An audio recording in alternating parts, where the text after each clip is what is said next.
तो हम चलते हैं अगले पार्ट पर, जहां हम सीखने वाले हैं पांचवी संज्ञा, जिसे हम भाववाचक संज्ञा कहते हैं। तो का, खा, गा, घा, अंगा।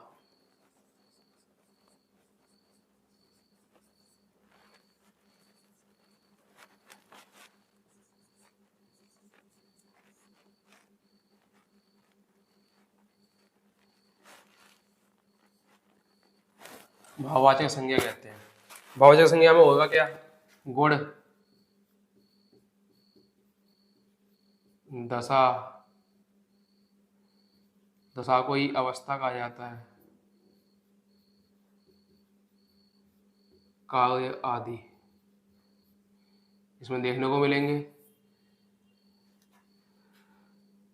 ये सब चीजें इसमें मिलेंगी, ठीक है।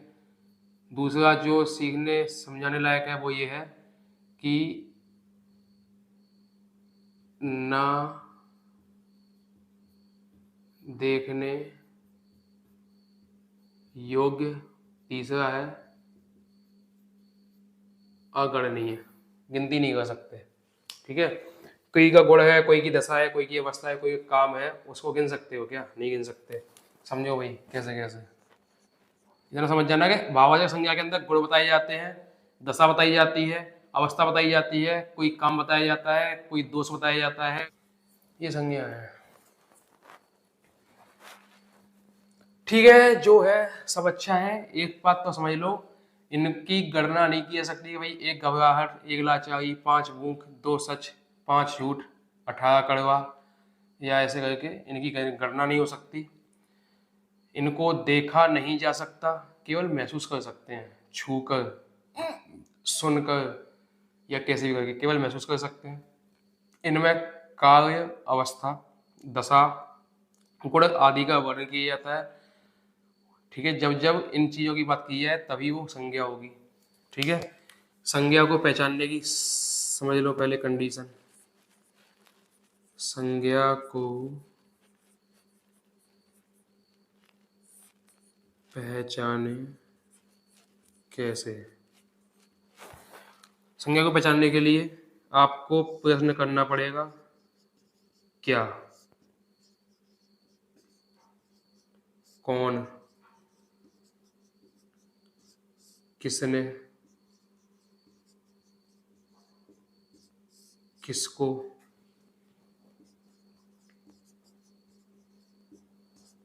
किसका, की और के।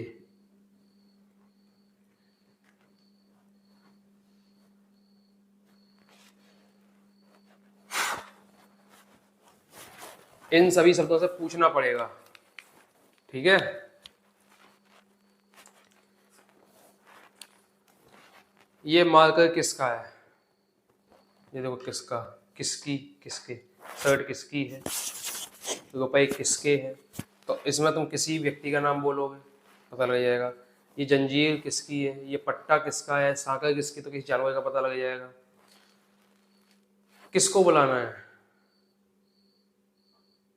किसको याद किया है, किसने याद किया है, कौन है वो, क्या चाहिए, क्या खाते हो, क्या पीते हो, ये सब चीज़ें। जब इन सभी प्रश्नों का उत्तर जिस जिस बात के लिए मिल जाए, उन सभी के लिए नाउन ही या संज्ञा ही उत्तर में लिखा जाएगा। इन सभी के लिए केवल संज्ञा को ही उत्तर में लिखा जाएगा। संज्ञा का पहचान करने का, संज्ञा को पहचानने का यही एक तरीका है। जब भी संज्ञा को पहचानना हो या सर्वनाम को पहचानना हो, संज्ञा सर्वनाम एक जैसे होते हैं, एक दूसरे के प्रतिरूप है, तो संज्ञा सर्वनाम जब भी पहचानने हो तब इनका ही उपयोग करें। अगर इनका उपयोग नहीं करते हो, किसी और का करते हो, तो संज्ञा नहीं पहचान सकते भाई। संज्ञा पहचानने के लिए ये तरीका है। तो हमने पांचों प्रकार की संज्ञा को पढ़ लिया, ठीक है। अब ये ध्यान रखना, जैसे मान लो लिखा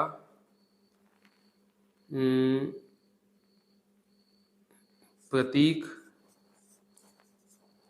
ठीक है, फिर लिखा आदमी,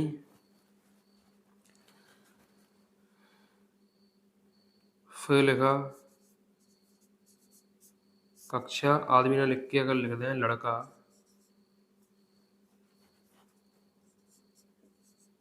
कोई समस्या तो नहीं है। लड़का लिखा, कक्षा लिखा, ठीक है।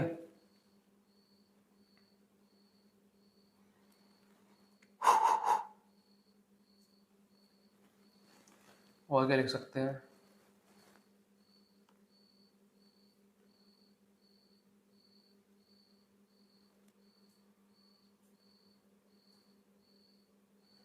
और क्या लिख सकता हूँ?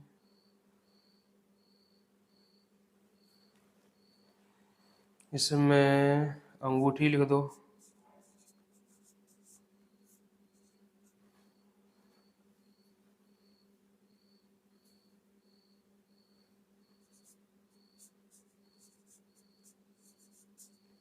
लंबाई लिख दो।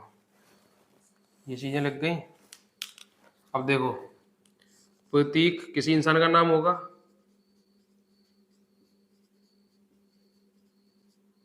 तो व्यक्तिवाचक। इस व्यक्तिवाचक या प्रतीक की श्रेणी होगी, किस श्रेणी में रखा जाएगा? तो लड़के की श्रेणी में,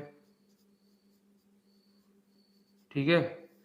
या कहना चाहो तो छात्र कह सकते हो। जो छात्र की श्रेणी होगी तो छात्रों की समूह क्या कहलाएगा?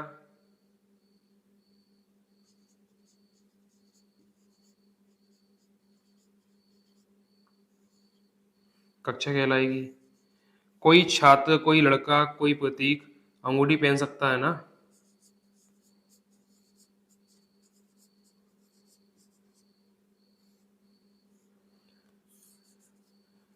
उसकी लंबाई भी होगी प्रतीक की।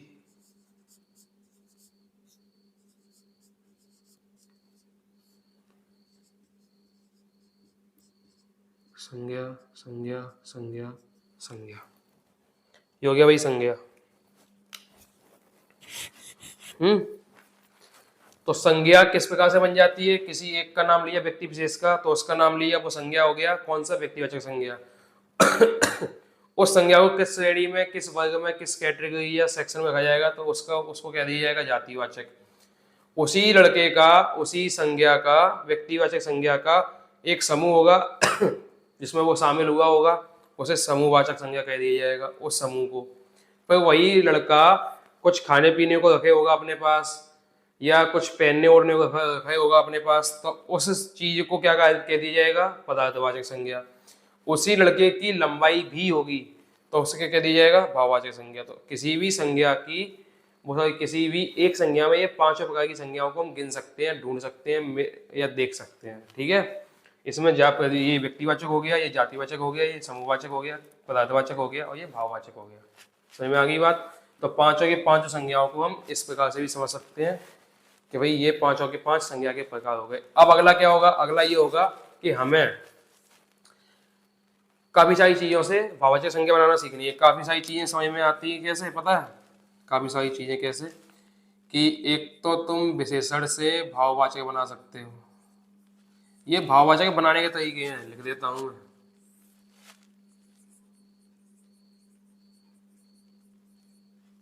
भाववाचक संज्ञा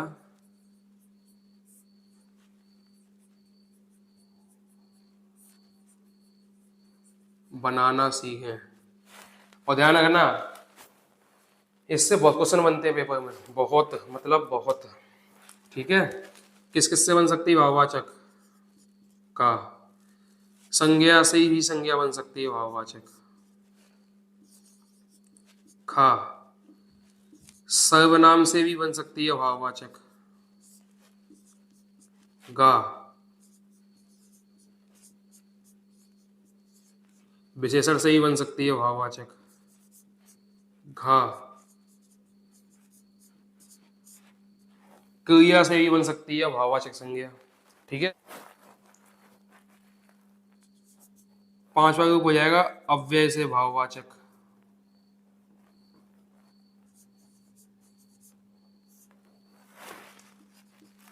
संज्ञा से बन जाएगी, सर्वनाम से बन जाएगी, विशेषण से बन जाएगी, क्रिया से बन जाएगी, अव्यय से बन जाएगी। बनेगा क्या? भाववाचक संज्ञा।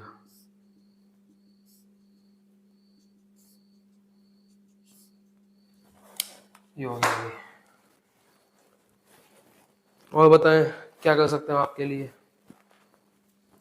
अब कर तो ज़्यादा कुछ नहीं सकते, अभी इतना कर सकते हैं कि इसको हम मिटाकर अगली स्लाइड में पहुंचेंगे।